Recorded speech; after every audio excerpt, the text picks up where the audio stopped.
is the precious cornerstone. Without the cornerstone, there is no building. The stones are us. It's said in 1 Peter that we're living stones. Stones that have received life from Jesus, who is the life source. And He gives life, right, to all who trust Him, to come to Him. He'll give life to them. The Greek word for stones here is the word lithos. And this isn't the same as the word rock that we talked about before. This is a smaller stone. It's loose and lying around like in the road. And the stones of the building of the church are sculpted. The edges are taken off. It's carefully examined, and you've got to see how it's going to fit, and you're going to take off parts of that stone so it's going to fit. And I don't know about you, but I think I've been shaped a bit. I had some of those rough edges taken off. Is that a pleasant thing? No, it kind of hurts, doesn't it? But it's painful in a good way, right? You hear people say that. It's painful in a good way. It is. We're shaped by the Lord for the proper fitting and functioning in His building. He carves off these parts so we'll fit together as a body. The process of building the church is detailed, if you want to read about it, in Ephesians 2:20 through 22.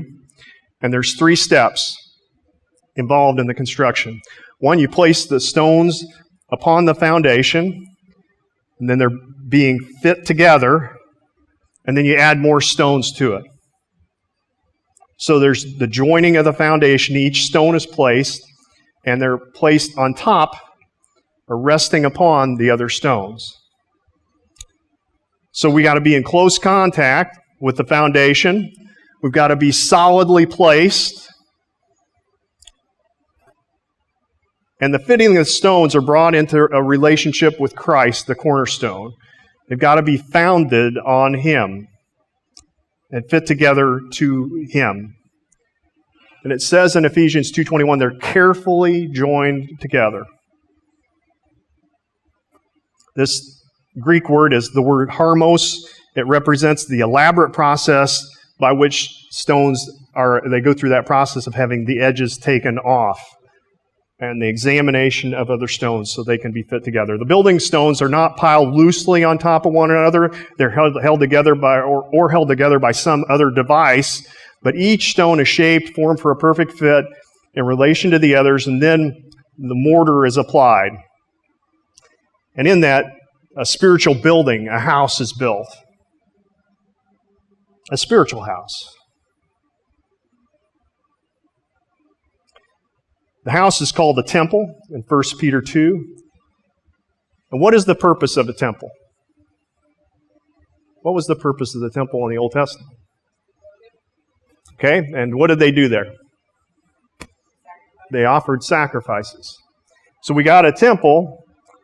We need to offer spiritual sacrifices, it says here in 1 Peter, to please God. And we're called holy priests here. But what do we have to offer?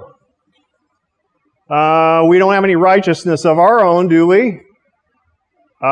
We've got a great high priest, and he's perfectly righteous, and he sacrificed for us. But what do we bring? Well, Romans 12 helps us with that, verse 1. Do you know what we bring? Us. We sacrifice ourselves, our lives. And you know, it's not just the big spiritual things that we do when we're talking about our lives. It's the little mundane things. It's your whole life as a living sacrifice to God. Little decisions all along the way submitted to God as we go. A living sacrifice daily. And you know, as we do that, the verse that follows in Romans 12 says that there's a metamorphosis, there's a transformation. And that transformation comes as we choose to go God's way, but it also comes as we sacrifice. It's part of the process.